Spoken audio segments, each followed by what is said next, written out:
దేవుని పిల్లలారా, ఎందుకంటే ఈరోజు మనం వినబోయే ఒక మంచి పాఠం. ఇక్కడ మీరు ఇప్పటి వరకు మీలో కొందరు నిజమైన క్రైస్తవులుగా ఉండొచ్చు, కానీ ఎక్కువ మంది కేవలం క్రైస్తవులుగానే ఉన్నారు. కేవలం క్రైస్తవులుగా ఉన్నారు. కేవలం క్రైస్తవులుగా ఉంటే, క్రైస్తవులుగా జీవిస్తే ఎవ్వరికి ఉపయోగం లేదు. ఇంకో విషయం చెప్పమంటారా? మీకే ఉపయోగం లేదు. మీరు కేవలం క్రైస్తవులుగా, ఇంకా మాట్లాడుకునే ఆ వాడుక భాషలో ఏమంటారు అని అంటే నామకార్థ క్రైస్తవులు అంటారు. అంటే కేవలం క్రైస్తవులుగా ఉన్నారు అంటే, లేదా నామకార్థ క్రైస్తవులుగా ఉన్నారంటే, అలాంటి వారి వలన ఏ ఒక్కరికి ప్రయోజనం లేకపోగా దాని వలన మనకు కూడా ఉపయోగం లేదు. మరి ఎవరికైనా, దేవునికైనా, మనకైనా ప్రయోజనము ఎప్పుడు అంటే మనం నిజమైన క్రైస్తవులుగా జీవించితే తప్ప, నాకైనా, నా కుటుంబానికైనా, నేను వెళ్ళే సంఘానికైనా, ఆఖరికి నన్ను నమ్మి ఈ లోకానికి పంపిన దేవునికైనా ప్రయోజనం. అందుకే ఒకవేళ ఇప్పటి వరకు క్రైస్తవులుగా ఒకవేళ ఉంటే, ఈ పాఠం విన్న ఈ క్షణం నుంచైనా నిజమైన క్రైస్తవులుగా మారే ప్రయత్నం మీరు చేస్తారేమోనని, మిమ్మల్ని నిజమైన క్రైస్తవులుగా మార్చాలి, నిలవబెట్టాలి, మీకు ప్రయోజనం చేకూర్చాలి, మీ కుటుంబం సంతోషంగా ఉండాలి, మీ వలన దేవుడు కూడా ఆనందపడాలి, ఈ జీవితం ముగించుకున్న తర్వాత కన్ను మూస్తే ఆ పరలోకంలో అడుగుపెట్టాలి అన్న ఆలోచనతో, ఆశతో మాత్రమే ప్రతి నెల ఇలాంటి కార్యక్రమాలు, ఇలాంటి అంశాలు, ఇలాంటి పాఠాలు మీ ముందుకు తీసుకొస్తున్నాం తప్ప మీ నుంచి ఏది ఆశించి కాదు. ఎన్నోసార్లు చెప్పాము, మీరు విన్నారు, మరలా చెప్తున్నాం. మీ నుంచి మేము ఆశించేది ఏమీ లేదు. మిమ్ములను క్రీస్తునందు సంపూర్ణులుగా చేసి ఆయన ఎదుట మిమ్మల్ని నిలవబెట్టాలి. దానికోసమే ఈ సదస్సులు, దానికోసమే ఈ ప్రయాస, దానికోసమే ఈ శ్రమంతా కూడా. ఇంకొక విషయం ఏంటంటే, ఇక్కడ క్రైస్తవుడు అన్న పదానికి కూడా చాలామందికి అర్థం తెలియదు. చాలామందికి అన్నాను, అందరికీ అని అనలేదు. చాలామందికి క్రైస్తవుడు అన్న పదానికి కూడా అర్థం తెలియని స్థితిలో ఈరోజు ఉన్నారు అని అంటే ఆశ్చర్యం వేస్తుంది. ఏమంటే మన గురించి మనకు తెలియకపోతే ఏమంటారు తెలుసా? పిచ్చోళ్ళు అంటారు. ఇప్పుడు ఎవరైనా నిలబెట్టి నీ పేరు ఏంటో అంటారు అనుకోండి, ఎవరండి అన్నారు అనుకో, ఏమంటారు? అబ్బా సూపర్ అంటారా? ఏ ఊరు అన్నారు అనుకోండి, మర్చిపోయారన్నారు అనుకోండి, ఏమంటారు? మహాజ్ఞాని అంటారా? అంటే పేరు మరిచిపోయి, ఊరు మరిచిపోయి, తనెవరో తెలియని ఆ వ్యక్తిని మనం చూస్తాము, అమాయకంగా చూస్తాము, జాలి పడతాము, లేదంటేనేమో ఇతనికి పిచ్చేమనుకుంటాము, మతిమరుపు అనుకుంటాము. అటువంటప్పుడు క్రైస్తవులు చెప్పుకుంటున్నాం మనం. Very good. ఏమండి అసలు క్రైస్తవుడు అంటే ఏంటండి అన్నారనుకోండి, ఏం చెప్తాం?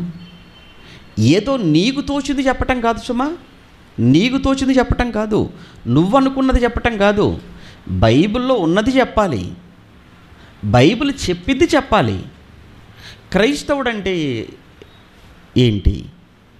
నిజమైన క్రైస్తవుడు, ఆ మాటకు అర్థం ఏంటి? అసలు క్రైస్తవం ఎప్పుడు ప్రారంభమైంది? క్రైస్తవ్యాన్ని ఈ పదానికి ముందు ఎలా పిలువబడ్డారు? అసలు బైబిల్ ప్రకారంగా క్రైస్తవులుగా ఎవరిని మనం చెప్పాలి? ఎందుకంటే ఇది తెలియక క్రైస్తవ్యాన్ని విమర్శించేవారు ఎక్కువవుతున్నారు కదా, చాలా ఎక్కువైపోయారు. ఒకప్పుడు ఎవరో ఒకరో ఇద్దరు ఉండేవాళ్ళండి క్రైస్తవం విమర్శించే వాళ్ళు చెప్పుకోవడానికి. ఇప్పుడు ఒకళ్ళిద్దరు కాదు, 100 మంది అయిపోయారు. 100 మంది కాస్త 1000 మంది అయిపోతున్నారు. మీకు తెలుసో లేదో, ఒకప్పుడు జయశీల గారి ప్రసంగాలలో మేము ఉన్నప్పుడు అండి, బైబిల్కు వ్యతిరేకంగా మాట్లాడేవాళ్ళు, క్రీస్తుకు వ్యతిరేకంగా మాట్లాడేవాళ్ళు, క్రైస్తవ్యానికి వ్యతిరేకంగా మాట్లాడేవాళ్ళు. ఎవరో ఆయన ఒకళ్ళిద్దరు పేర్లు మాత్రం చెప్పేవాడండి, అంతే ప్రసంగాలలో, మహా అయితే అంతే. ఈరోజు చూడండి, కుప్పలు అయిపోయారు అందరూ కూడా. ఏంటి, బొడ్డోడనోడు కూడా బైబిల్ కోసం, క్రీస్తు కోసం తప్పుగా మాట్లాడటమే. ఆడికొక ఛానలు ఈరోజు యూట్యూబ్లో సువార్తకు వెళ్ళిపోతే చిన్నపిల్లడు కూడా వచ్చేసి అడ్డుకొని మీకు పర్మిషన్ ఉందా అన్నది చిన్నోడు కూడా, ఆడికి కూడా పర్మిషన్ కావాలి, చూపించాలట మనం. అంటే ఏ విధమైన వాతావరణం చూడండి సమాజంలో.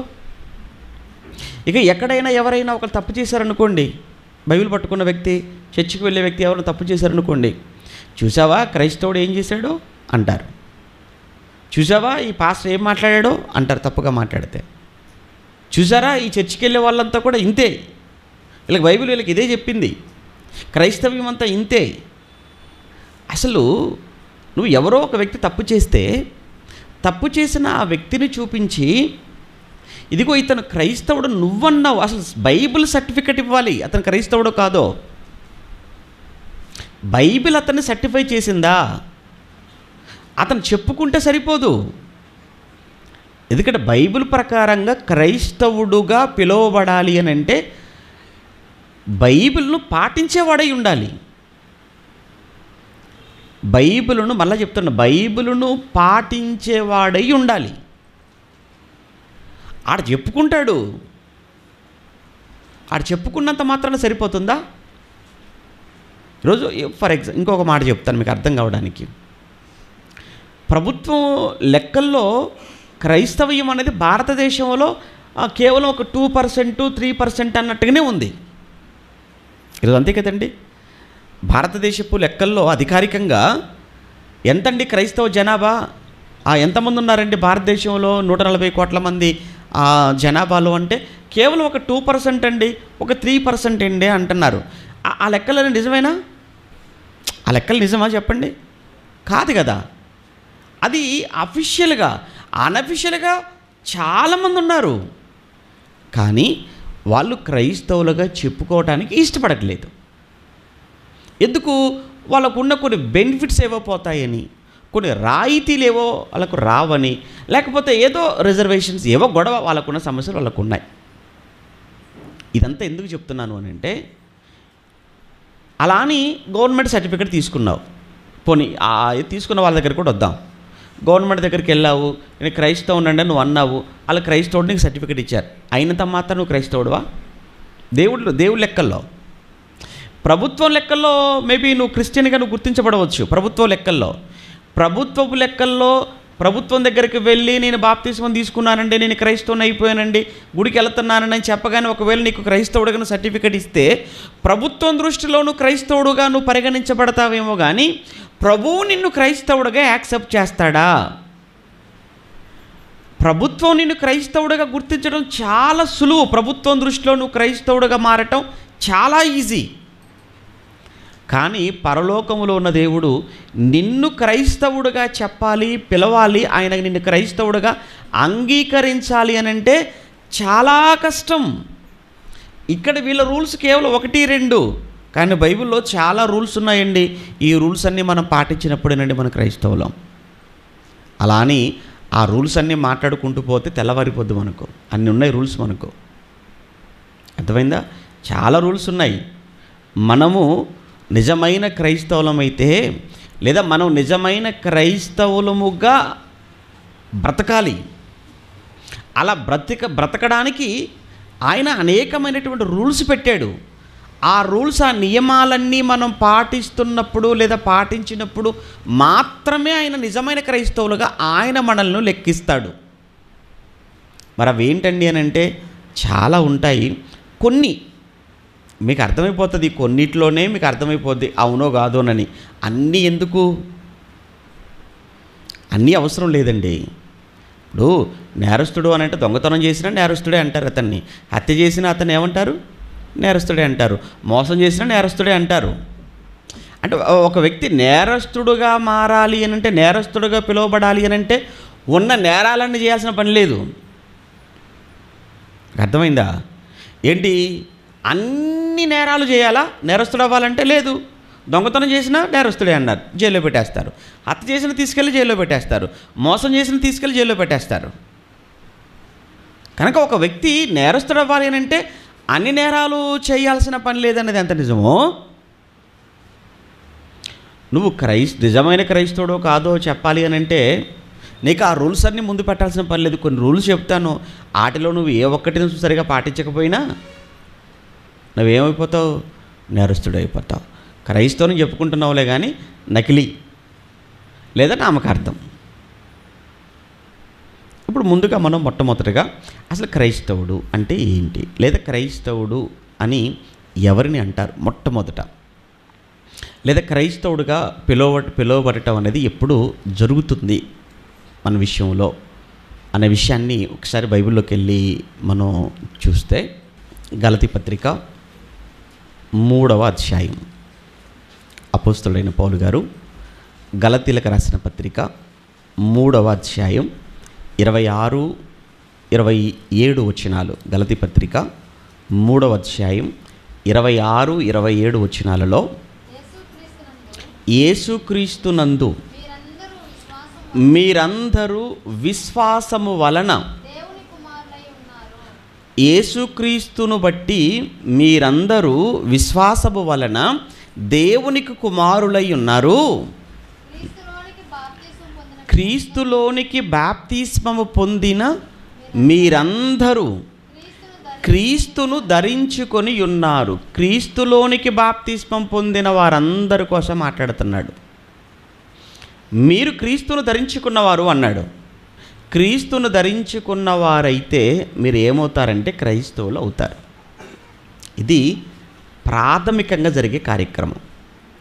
ఈ బాప్తిస్మానికి ముందు కూడా జరుగుతుంది. బాప్తిస్మానికి ముందు జరిగేటువంటి కార్యక్రమాలు, ముందు జరిగేటువంటి సంఘటనలు ఏంటి? ముందుగా ఒక వ్యక్తి వాక్యము వినాలి. ముందు వాక్యం వింటాడు కదా, వాక్యం వినాలి. అది కూడా అపోస్తలుల బోధ మర్చిపోకూడదు. అపోస్తలులు ఏది బోధించారో అదే. ఎందుకు అపోస్తలుల బోధ అని చెబుతున్నాను అని అంటే, దొంగ అపోస్తలులు కూడా ఉన్నారు ఆ కాలంలోనే. తెలుసా, బైబిలు అపోస్తలులు ఉన్నారు, అదే సమయంలో దొంగ అపోస్తలులు కూడా ఉన్నారు. అపోస్తలులు కాదు వారు, అపోస్తలుల వేషం వేసుకున్నారు. అపోస్తలుల వేషం వేసుకొని బోధను మార్చేసి జనాలను మాయ చేసి మోసం చేసే భయంకరమైన పరిస్థితి ఆ మొదటి శతాబ్ద కాలంలోనే ఉంది. అందుకే ఏది పడితే అది మీరు వినటం వల్ల మీ ఆత్మీయ జీవితం అనేది పాడైపోతుంది, నాశనం అయిపోతుంది. ఏది పడితే అది తినకూడదు, నిజమే. ఏది పడితే అది తాగొద్దు, అది నిజం. అవునా? ఏది పడితే తింటారా? తినేదే. కానీ ఏది పడితే తింటారా? తినరు కదా. అలానే త్రాగేవే, అలానే ఏది పడితే తాగడానికి వీల్లేదు. అలానే ఏది పడితే అది వినకూడదు.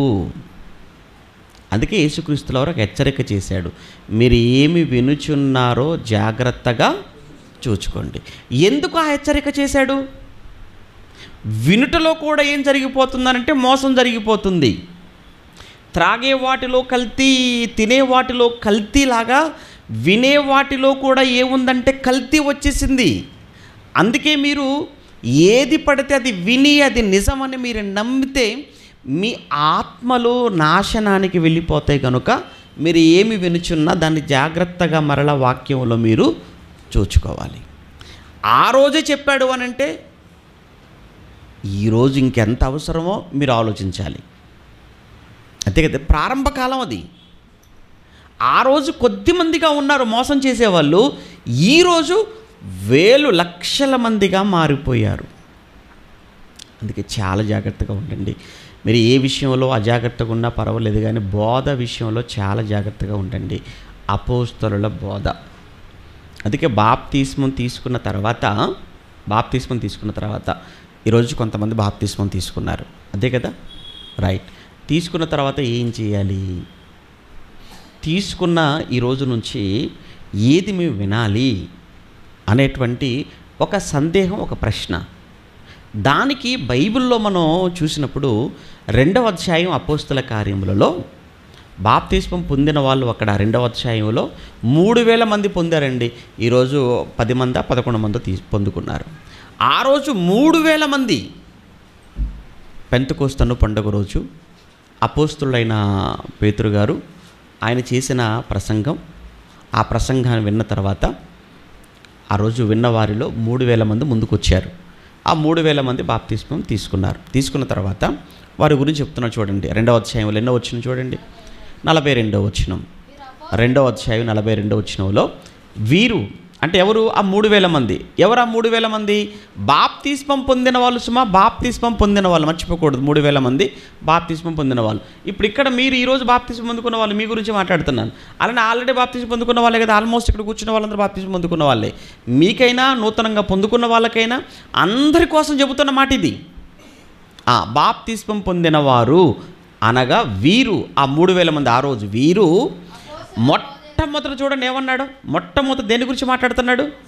అపోస్తలుల బోధ. అపోస్తలుల బోధ మొట్టమొదటగా ఏంటంటే అపోస్తలుల బోధ అనే అన్నాడు. ఎందుకయ్యా మొట్టమొదట అపోస్తలుల బోధ గురించి మాట్లాడుతున్నామనంటే, ఈ రోజు నుంచి మీరు ఆత్మీయంగా ఎదగడానికి మీకు అవసరమైంది ఏంటంటే బోధే. పుట్టిన బిడ్డ పుట్టగానే ఆ బిడ్డ ఆరోగ్యంగా ఎదగాలంటే, అవయవాలు అన్నీ చక్కగా ఉండాలి అని అంటే పాలవసరం, ఆహారం. ఆ బిడ్డను అలా వదిలేయకూడదు.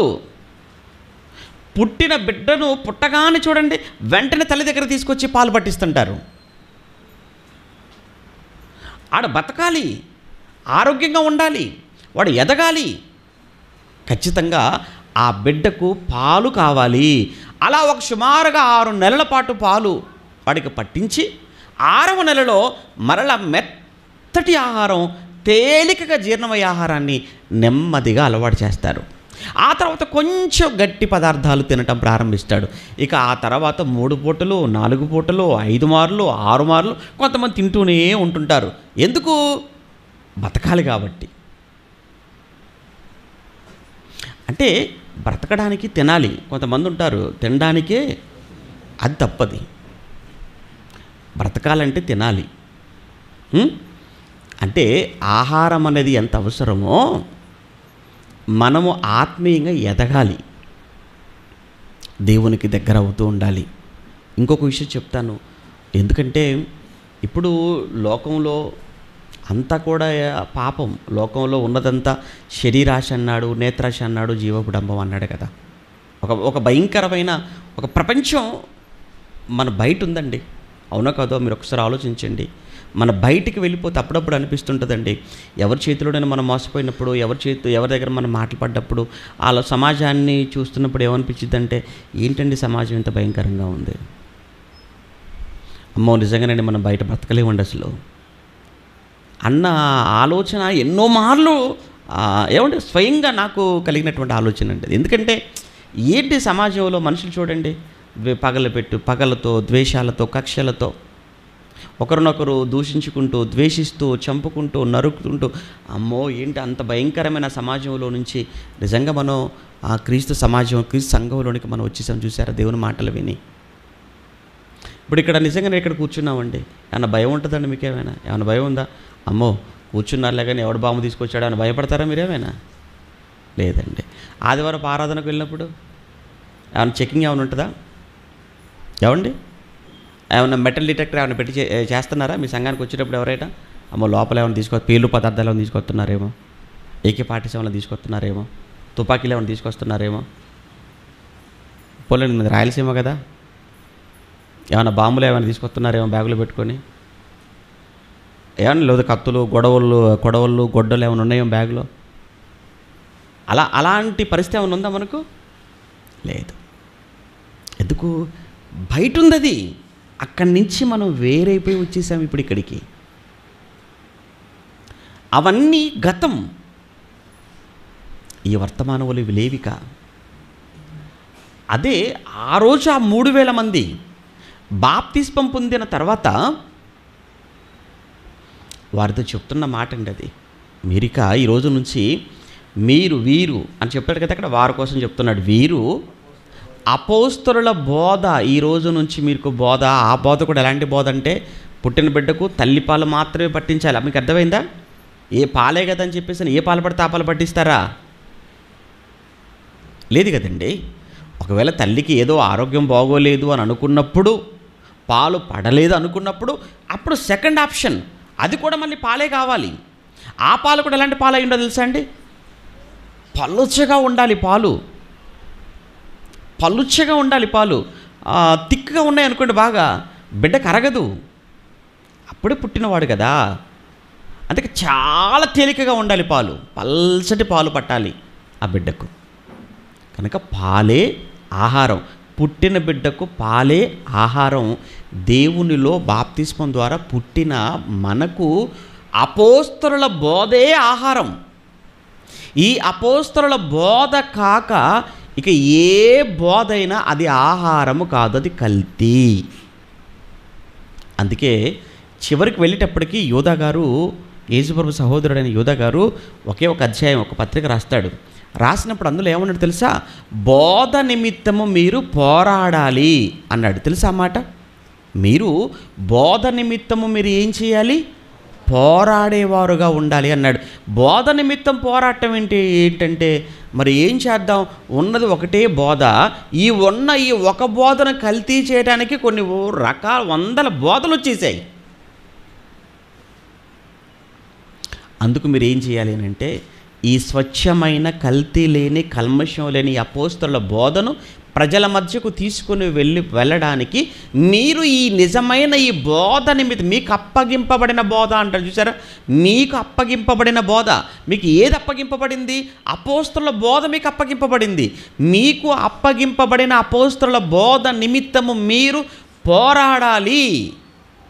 ఈ బోధ కాక ఏ బోధ విన్నా మీరు ఆత్మీయంగా ఆరోగ్యంగా మీరు ఉండలేరు, ఎదగలేరు, మరలా లోకానికి ఆకర్షితులవుతారు, లోక మాయలో పడిపోతారు, మరలా పాపములో.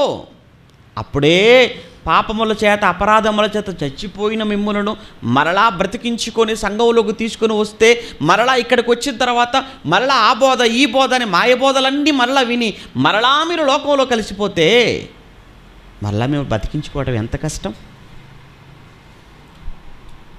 అది పౌలు గారికి తెలుసండి ఆ బాధ. ఒక సేవకుడికి అర్థమవుతుంటుంది. అప్పుడప్పుడు కూడా కొంతమంది సేవకులు చెప్పుకొని చాలా బాధపడుతుంటారు. వాళ్ళు మంచి కుటుంబం, ఎందుకో మరి సడన్గా రావడం లేదు, సడన్గా మానేశారు, ఏం జరిగిందని అంటే, వాళ్ళు ఎవరూ నన్ను ఆ మాయబోధ,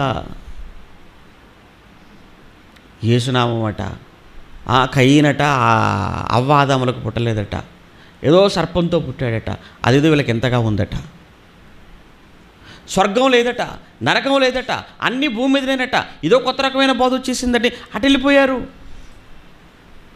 ఈ మధ్యకాలంలో ఇంకొక బోధను తీసుకొచ్చేశారు. మనకు దేవుడు తండ్రిగా ఉంటే తండ్రి ఉన్నప్పుడు తల్లి ఉండదా? కనుక ఆ తండ్రికి పరలోకంలో తల్లి కూడా ఉంది, పరలోకపు తల్లి అని ఇదొక కొత్త రకమైన బోధ. వాళ్ళు నమ్మేశారన్న నిజం అనుకున్నారు, మాడేశారు, వాళ్ళతో కలిసిపోయారు. ఎంత బాధగా ఉంటుందండి సేవకుడికి, ఎంత బాధ ఉంటుందో చెప్పమంటారా నిజంగా సేవకుడికి? పౌలు గారిని అడగాలండి మళ్ళీ. ఆయన అడిగితే అంటాడు, మీ విషయమై మరలా నాకు ప్రసవ వేదన అంటాడు.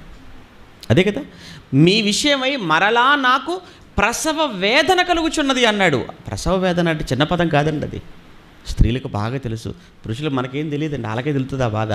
అది కూడా ఈ మధ్యకాలంలో ఆ బాధ కూడా తప్పించుకోవడానికి మత్తిచ్చేసుకొని బిడ్డలను ఆపరేషన్ చేసి తీసేసుకుంటున్నారు. ప్రసవ వేదన అంటే నిజంగా నార్మల్ డెలివరీ అయినప్పుడు బిడ్డను కనేటప్పుడు ఆ తల్లి పడే బాధ, పురిటి నొప్పులు. ఎవరో చెప్పంగా విన్నానండి.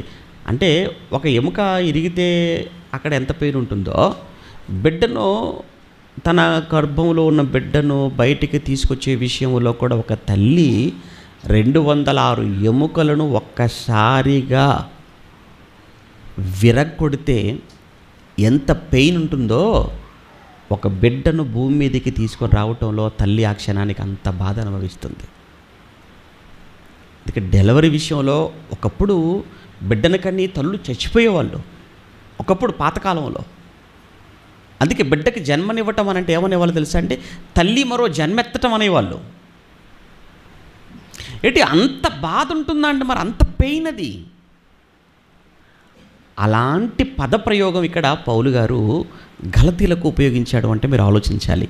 మీ విషయమై మరలా నాకు ప్రసవ వేదన కలుగుచున్నది అంటే, ఒక వ్యక్తి బోధలో నుంచి పక్కకి వెళ్ళిపోతే, ఒక వ్యక్తి సంఘానికి దూరం అయిపోతే, సహవాసాన్ని వదిలేస్తే, మరలా వ్యక్తిని మరలా సంఘంలోకి తీసుకొని రావడానికి. ఆల్రెడీ ఒకసారి ప్రసవ వేదన పడ్డాడు, మరలా ప్రసవ వేదన అంటే ఎంత కష్టం.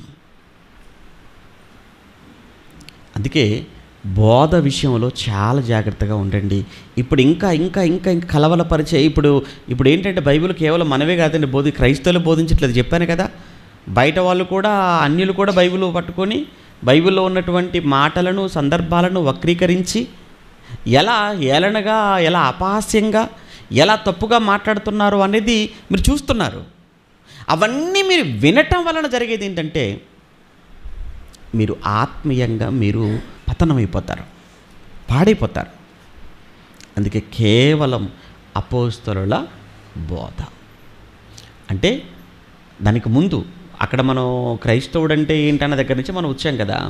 ఎవరు క్రైస్తవుడని ఎవరిని అంటారు అని అంటే, అక్కడ మన గలతీ పత్రికలో ఒక మాట చదువుకున్నాం కదా, 3వ అధ్యాయంలో 26, 27 వచనాలలో, 26 గలతీ పత్రిక 3వ అధ్యాయం 26, 27 వచనాలలో, యేసుక్రీస్తునందు మీరందరూ విశ్వాసము వలన దేవుని కుమారులై ఉన్నారు.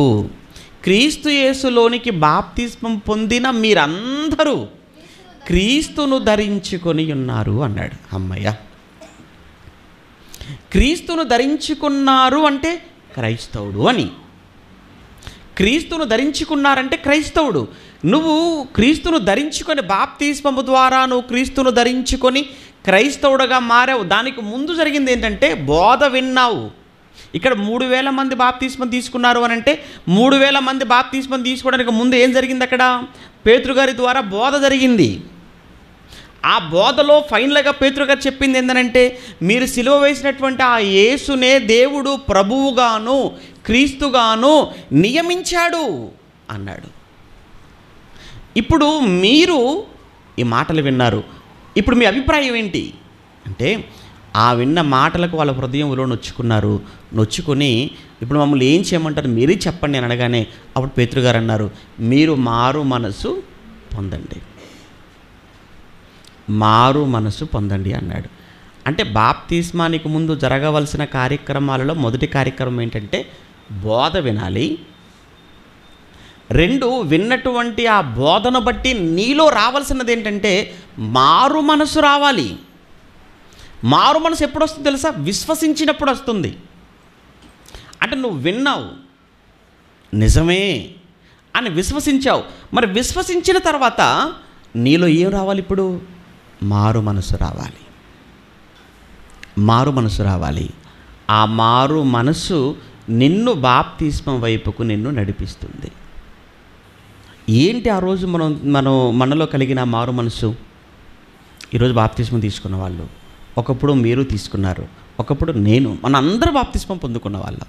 అంటే మనం ఒకప్పుడు బాప్తిస్మం పొందుకున్నాము అంటే బాప్తిస్మానికి ముందు మనలో కలిగింది ఏంటంటే మారు మనసు వచ్చింది. ఆ రోజు మారు మనసును బట్టే బాప్తిస్మం పొందుకున్నాం.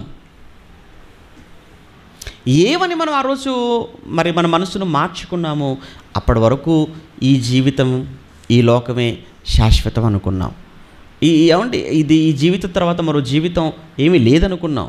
ఈ లోకం తర్వాత మరో లోకం ఏమీ లేదనుకున్నాం. యేసును అసహించుకున్న వాళ్ళు, ద్వేషించిన వాళ్ళు, దూషించిన వాళ్ళుగా కూడా లేకపోలేదు క్రీస్తులోనికి రానంత వరకు. అంతెందుకు, దానికి ప్రత్యక్ష సాక్ష్యం ఎవరో కాదు, పౌలు గారే కదా.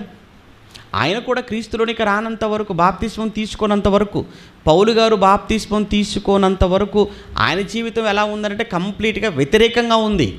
క్రైస్తవులైన వారిని ఎంతగా హింసించాడో, స్టెఫెను చావుకు ఎలా తన సమ్మతిని తెలియచేశాడో అవన్నీ మనకు తెలుసు. 9వ అధ్యాయానికి వచ్చేటప్పటికి అపోస్తల కార్యంలో ఏకంగా దమస్కుకు బయలుదేరిపోయాడు ఆయన. అక్కడ కూడా క్రైస్తవులు ఉన్నారు, వారిని కూడా నేను హింసిస్తాను, వారిని కూడా నేను చంపుతాను, వారిని హింసించడానికి, చంపడానికి పవర్స్, అధికారం కావాలి అని అధికార పత్రాలు పట్టుకొని మరీ బయలుదేరాడు. మార్గమధ్యలో పడిపోయాడు. అప్పుడు ఒక వెలుగు దర్శనంలో యేసుక్రీస్తుల వారు మాట్లాడుతున్నారు. సౌలా సౌలా, నీవేళ నన్ను హింసించుచున్నావు అని ఒక స్వరము పలుకుట ఆయన తనతో విన్నాడు. అప్పుడు వెంటనే పౌలు గారు ఏమన్నాడంటే తర్వాత మాటలో, ప్రభువా నీవు ఎవరు? ప్రభువా నీవు ఎవరు అని ప్రశ్నించగానే అప్పుడు ప్రభు అంటున్నాడు, ఆయన అంటున్నాడు, సౌలా నేను నీవు హింసించుచున్న యేసును అన్నాడు.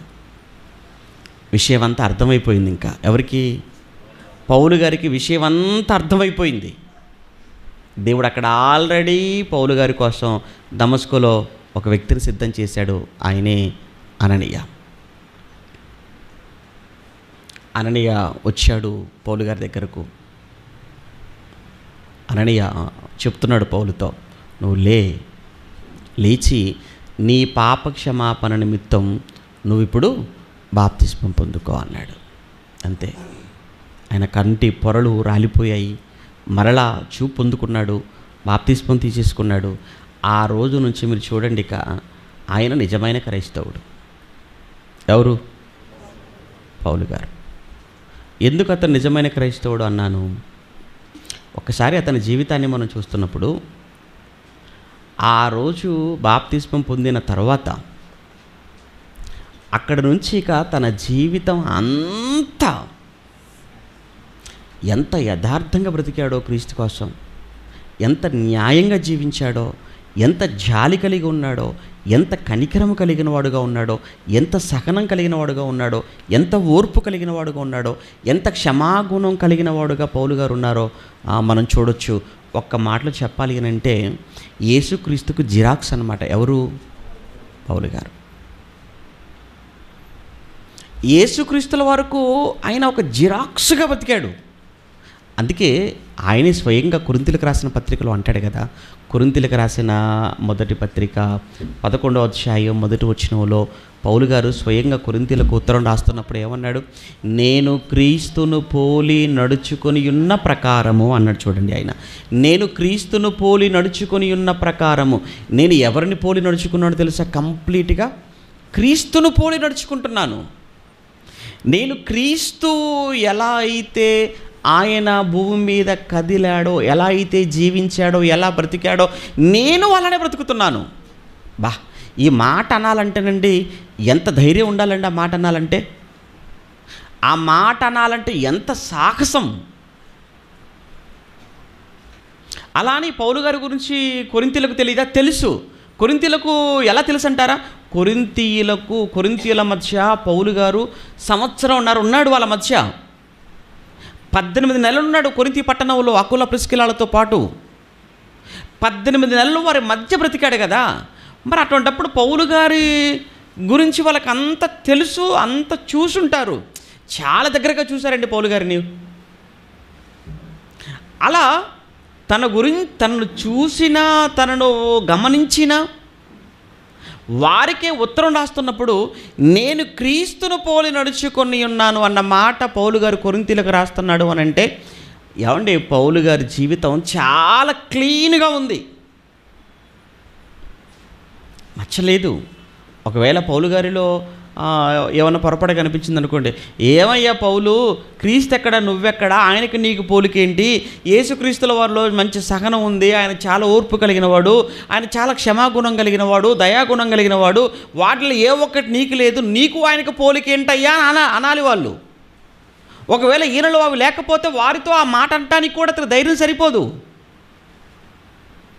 కానీ అలాంటి కొరింథీయులకు ఈయన లేఖ రాస్తూ నేను క్రీస్తును పోలి నడుచుకుంటున్నా, నేను అలానే మీరు కూడా నన్ను పోలి నడుచుకోండి. ఈ రెండో మాట చూడండి ఇంకెలా ఉందో. నేను క్రీస్తును పోలి నడుచుకొని ఉన్న ప్రకారము మీరు నన్ను పోలి నడుచుకోండి అన్నాడు అని అంటే, మీరు నన్ను చూడండి చాలు, ఎందుకంటే నేను మీ మధ్య ఉన్నాను కదా. క్రీస్తుని ఎలాగో మీరు చూడలేదు కదా, క్రీస్తుని ఎలాగో మీరు చూడలేదు, నేను మీ మధ్య ఉన్నాను, మీరు నన్ను చూశారు కనుక మీరు నన్ను చూడండి చాలు. నిజంగా యేసుక్రీస్తు ఆయన పోలి నడుచుకున్న పౌలు, ఆయన క్రైస్తవుడు, ఇతను కూడా బాప్తిస్మం పొందినవాడు కనుక. ఏ క్రైస్తవుడు అని అనాలి? నామకార్థ క్రైస్తవుడు కాదు, నిజమైన క్రైస్తవుడు. మరలా ఆయన క్రీస్తులోనికి వచ్చినది మొదలు క్రీస్తులోనికి రావడముతో తనకు లోకములో ఉన్నవన్నీ వదులుకున్నాడా, అన్నీ తెచ్చుకున్నాడా అంటే అన్నీ వదులుకున్నాడని ఎలా చెప్పొచ్చు అని అంటారా ఒక్క మాటలో? తనకు లోకములో ఉన్న దానిని అంతటిని కూడా తనకున్న సమస్తాన్ని పెంటతో ఎంచుకున్నాడు అని పౌలు ఫిలిప్పీలకు రాస్తాడు, మనకు తెలుసు. అంటే తనకున్న సమస్తాన్ని నష్టంగా ఎంచుకున్నాడట, పెంటతో సమానంగా ఎంచుకున్నాడు. రాకముందు నాకు గుర్రాలు ఉండేవి, నా చుట్టూ 10 మంది ఉండేవాళ్ళు, నాకంటూ ఒక మంచి గౌరవం ఉండేది, సమాజంలో అధికారం ఉండేది, డబ్బు ఉండేది, అన్నీ ఉండేవి. కానీ ఇక్కడికి వచ్చాక అవన్నీ చూసి అవన్నీ నేను పెంటతో సమానంగా ఎంచుకుంటున్నాను. ఎందుకయ్యా పౌలు గారు అలా అంటే? ఇది కాదు, ఇవి కాదు, నా కళ్ళ ముందు ఒకే ఒక్కటి కనబడుతుంది. అదేంటంటే పరలోకం కనబడుతుంది. ఆ పరలోకానికి నాకు మధ్యలో యేసుక్రీస్తు కనబడుతున్నాడు. ఎందుకంటే ఆయన ద్వారానే కదా అక్కడికి నేను వెళ్ళగలను. కనుక ఆయన ద్వారానే పరలోకానికి వెళ్ళగలను. కనుక నేను ఏం చేయాలి? ఆయనకు నచ్చినట్లుగా నేను బ్రతకాలి. ఇంకా ఒక్క మాట చెప్పాలంటే ఆయన అడుగుజాడల్లో నడవాలి. నేను క్రీస్తునే మాదిరిగా పెట్టుకొని ఆయన జీవితాన్ని పోలి నేను జీవించితే తప్ప ఆయన ద్వారా నేను పరలోకానికి వెళ్ళలేను అన్న ఆలోచన కలిగి ఆయన యేసుక్రీస్తు భూమి మీద బ్రతికినప్పుడు ఎలా అయితే తనకున్న సమస్తాన్ని ఏమి లేకుండా బ్రతికాడండి. ఏముందండి ఆ మహానుభావుడికి? ఏమీ లేదండి. ఏముంది? ఆకాశ పక్షులను చూపించి గూళ్ళు అన్నాడు, నక్కలు చూపించి బొరియలు ఉన్నాడు. వాటికైనా ఏమో తలవాల్చుకోవడానికి ఉన్నాయి తప్ప అన్నీ కలిగించిన నాకు మాత్రం తలవాల్చుకోవడానికి ఏమీ లేదు. కావాలని కూడా ఎప్పుడు నేను పెద్దగా ఆశపడలేదు. నన్ను అవమానపరిచారు, మీకు తెలుసు, దూషించారు తెలుసు, కొట్టారు, నిందించారు, ఉమ్మి వేశారు, కొరడతో కొట్టారు, తల మీద ముళ్ళ కిరీటం పెట్టారు. అన్నీ ఎన్ని చేయాలో అన్ని చేశారు, ఎంతగా హింసించాలో అంతగా హింసించారు. ఆయన చివరిగా నేను ఒకటే మాట అన్నాను, తండ్రి వీరేమి చేయుచున్నారో వీరు ఎరుగరు కనుక వీరిని అన్నాను. అది యేసుక్రీస్తుల వారు. ఆ యేసుక్రీస్తుల వారిని పోలి నడుచుకున్నవాడు ఎవరు? పౌలు గారు. ఆ పౌలు గారే చెబుతున్న మాట ఏంటంటే, మీరు నన్ను పోలి నడుచుకుంటే నేను నిజమైన క్రైస్తవుని, మీరు నన్ను పోలి నడుచుకుంటే మీరు కూడా నిజమైన క్రైస్తవులుగా ఉంటారు. పౌలు గారు ఎక్కడ కూడా ఏ విషయములో కూడా ఆయన తేడాలు భేదాలు ఆయనలో చూసినట్టుగా మనకు కనబడదండి. ధనికులను ఒకలాగా, సంఘాలలో భేదవారిని ఒక విధంగా చూసినటువంటి మనస్తత్వం పౌలు గారిలో ఎక్కడ మనం చూడం. అలా కొరింథీ సంఘంలో ఉంటే దాన్ని ఖండించాడు కూడా పౌలు గారు. ఏంటి మీలో ఏంటి డబ్బును బట్టి మీరు గౌరవిస్తున్నారు ఏంటి సంఘంలో? నో, అలా చాలా తప్పది. ఎందుకంటే ఒక్కసారి క్రీస్తులోనికి బాప్తిజం పొందిన మీరందరూ క్రీస్తును ధరించుకొని ఉన్నారు. ఇక ఇందులో యూదుడని కానీ, గ్రీసు దేశస్థుడని కానీ, దాసుడని కానీ, స్వతంత్రుడని కానీ ఏ భేదము లేదు. ఏ విధమైన భేదాన్ని మీరు చూపించకూడదు అన్నాడు పౌలు గారు. నేను ఎప్పుడు ఏ విధమైన భేదాన్ని నేను చూపించలేదు. ఎందుకంటే యేసుక్రీస్తు ఏ విధమైన భేదం లేకుండా బతికాడు కదా. యూదులైన వారు సమరయులతోనూ సుంకరులతో కలవడానికి, చేర్చుకోవడానికి, ముట్టడానికి, మాట్లాడడానికి కూడా ఇష్టపడని వాళ్ళండి యూదులు. మీకు తెలుసు కదా, సమరయ స్త్రీ అదే కదండి మాట్లాడుతుంది. అయ్యా మీరు మమ్మల్ని నీళ్ళు అడుగుతున్నారు ఏంటయ్యా అంటుంది. అలానే పేతురు గారు ఆ కొర్నేలి ఇంట్లోకి వెళ్ళినప్పుడు చెప్తాడు కదండి ఆయన, అయ్యో అన్యులను మేము ముట్టడం కానీ తాకటం కానీ అది లేదు కదా, అది ఒకప్పుడు, కానీ ఇప్పుడైతే ఏమీ లేదు. అంటే అపోస్తలులు కానీ పౌలు గారు కానీ ఏ విధమైనటువంటి భేదాన్ని, ఏ విధమైన తేడాన్ని చూపించలేదు. ఒకటి. రెండు, ధనాన్ని ఏమీ ఆశించలేదండి పౌలు గారు. ఎవరి దగ్గర నుంచి ఏమైనా ఆశించాడండి పౌలు గారు? ఏమీ ఆశించలేదు. అంటే ఒక నిజమైన క్రైస్తవుడు. ఇంకా చెప్పాలి అంటే బీదలైన వారి విషయంలో జాలి కలిగిన వాడుగా కనబడతాడు పౌలు గారు. అందుకే సంఘాలన్నిటికీ లేఖ రాసేసాడు. ఇదిగో యెరూషలేములో కరువు వచ్చింది, యెరూషలేములో బీదలైన వారు ఉన్నారు సంఘాలలో, వాళ్ళ కోసం మీరు ఆలోచించండి, వారికి ఆకలి తీర్చే కార్యక్రమాలు చేయండి, వారి కోసం మీరు చందా పోగు చేయండి. నా కోసం కాదు, వారి కోసం. అంటే ఒక నిజమైన క్రైస్తవుడు ఎలా ఉంటాడు? పౌలు గారు బాప్తిస్మానికి ముందు, ఆయన క్రీస్తులోనికి రావడానికి ముందు జీవితం చూసినప్పుడు చాలా క్రూరుడుగా ఉన్నాడు కదా, చాలా హింసకుడుగా ఉన్నాడు, దూషకుడుగా ఉన్నాడు. ముందు దూషకుడుగా, హానికరుడుగా, హింసకుడుగా ఉన్నటువంటి పౌలు ఎప్పుడైతే బాప్తిస్మం ద్వారా క్రైస్తవుడుగా మారాడో ఆ రోజు నుంచి ఆయనలో గొప్ప మార్పు చూసాం. ఎలాంటి ఇంతగా హింసించిన వాడు చూసారా, ఆయన కొడుతుంటే మాట్లాడట్లేదు. అంతగా సంఘాలు శ్రమ పెట్టినవాడు ఆయన శ్రమ పెడుతుంటే సైలెంట్గా మౌనంగా ఉంటున్నాడు. అంతగా దూషించిన వాడు ఈరోజు ఈయన ఎన్ని మాటలు అంటున్నా ఏంటండి? ఇదేనండి నిజమైన క్రైస్తవుడు అంటే. నిజమైన క్రైస్తవుడికి ఉండే లక్షణం అది. ఒక్కసారి మిమ్మల్ని మీరుగా చెక్ చేసుకుని ఉన్నాయంటారా మనకు అవి? ఒక మాట అంటే పడే ఓపిక ఉందంటారా? ఒక మాట అంటే ఏమన్నా ఒక మాట డైరెక్ట్గా అనకపోయినా ఇండైరెక్ట్గా అన్నా చాలామంది ఏమనుకుంటారంటే నా కోసమే అన్నాలే, మీకు తెలియదులే. అమ్మ నీ పేరు చెప్పలే కదా, నీకు తెలియదు, నన్నే పెట్టుకొని అన్నాడు బుర్రలో. వీళ్ళకి వీలుగానే ఊహలు. ఇలాంటి వాళ్ళు ఉండాల్సిన సంఘంలో కాదండి, మెంటల్ హాస్పిటల్లో ఉండాలి ఇలాంటి వాళ్ళంతా. ఇలాంటి వాళ్ళు చాలా డేంజర్. ఒకవేళ అన్నాడే అనుకుందాం, ఓర్చుకోలేమా మనం? ఆ మాత్రం ఓపిక లేనప్పుడు, ఆ మాత్రం సహనం లేనప్పుడు నువ్వు క్రైస్తవుడు ఎలా అవుతావు? ఒక మాట అంటే పడనప్పుడు మరలా పాటలు, ఎన్నో గొప్ప గొప్ప పాటలు పాడుతుంటాం. మరలా మనం ఎన్నో గొప్ప గొప్ప ప్రసంగాలు మనం వింటుంటాం. అందుకే చెప్పాను కదా, అసలు క్రైస్తవులుగా చెప్పుకుంటున్నామే తప్ప చాలామంది నిజమైన క్రైస్తవుడికి ఉండవలసిన లక్షణాలు ఏమంటే నేను చెప్పింది మీకు కేవలం ఒక 10% చెప్పాను, 90% ఉంది పాఠం. ఇంకా అలా నేను ఎంతసేపు చెప్తాడు అనుకోకండి, ముగించేస్తాలేండి. చెప్పాను కదా ఎక్కువసేపు చెప్పను, అంతా చెప్పలేను కూడా. అందులో ప్రధానమైనవి చెప్తున్నాను. అపోస్తల బోధలో, సహవాసంలో, రొట్టె విరుచుటలో, ప్రార్థన చేయుటలో, అప్పుడప్పుడా ఎడతెగక నిజమైన క్రైస్తవుడు. ఎందుకు సహవాసం అన్నాడు తెలుసా అండి? సహవాసం లేకపోతే ఏమవుతుందో తెలుసా? మనం అప్పటివరకు లోకంతో సహవాసం చేశాం కదా, బాప్తిస్మానికి ముందు మనం లోకంతో సహవాసం చేశాం. ఎప్పుడైతే లోకం నుంచి మనం వేరైపోయి సంఘంలోకి వచ్చేసామో, రక్షణలోకి వచ్చేసామో, ఆ లోకం నిన్ను వదిలిపెడుతుందా? ఆ లోకం నిన్ను వదిలిపెట్టదు. మరలా నిన్ను లోకంలోకి తీసుకెళ్ళటానికి, లోకంలో నిన్ను కలుపుకోవటానికి లోకం అంతా ఒకటైపోయి నిన్ను మరలా అటువైపు ఆకర్షించేస్తుంటుంది అది. అందుకే నువ్వు ఆ ప్రమాదంలో పడిపోకూడదని దేవుడు ఏం చేశాడు అనంటే, నీ మీద ప్రేమతో నీకు ఒక సంఘాన్ని, ఒక సహవాసాన్ని ఏర్పాటు చేశాడు.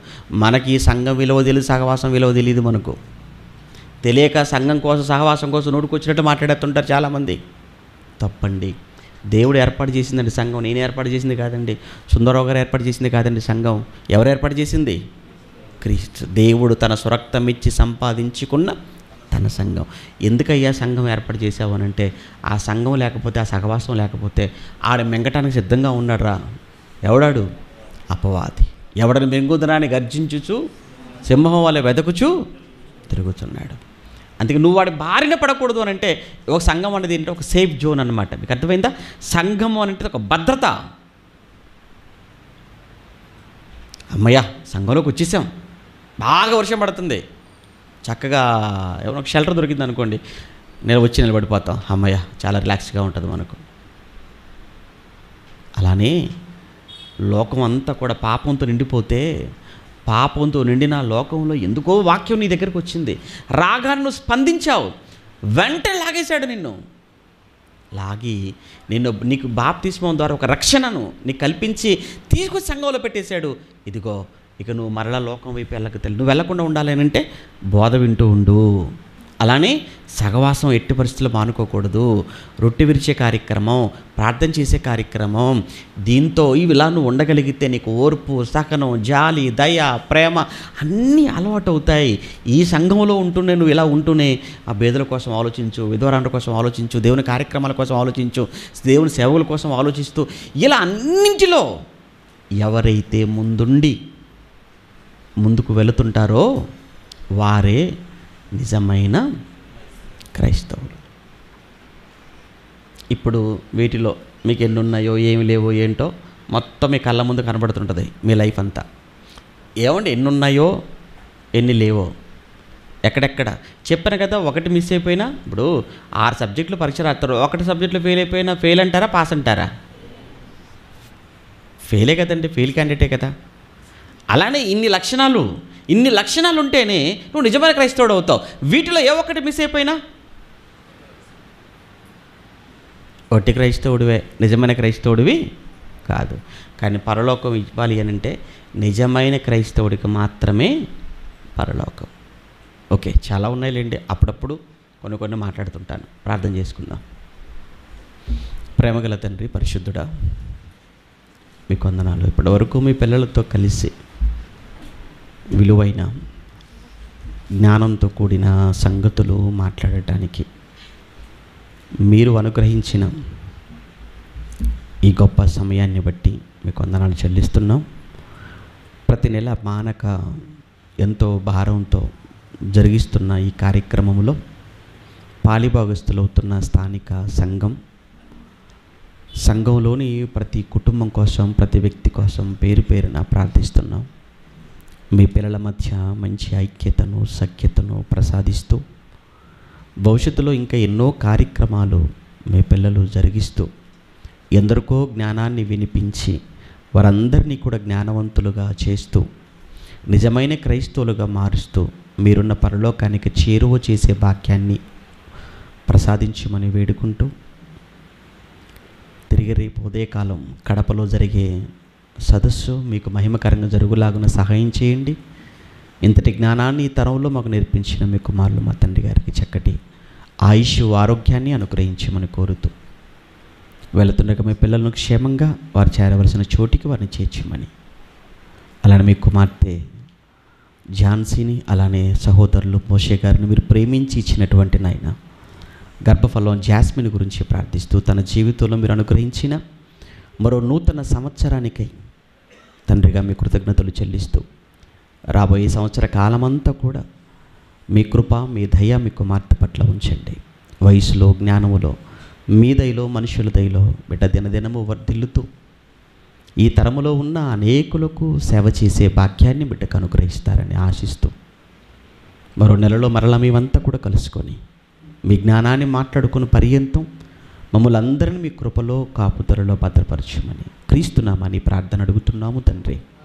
ఆమెను. మన తండ్రి అయిన దేవుని ప్రేమ, కుమారుడైన యేసుక్రీస్తుల వారి కృప, పరిశుద్ధాత్మని యొక్క అన్యోన్య సహవాసం ఇప్పుడు ఎల్లప్పుడూ సదాకాలం మనందరికీ తోడై నడిపించునుగాక. ఆమేన్.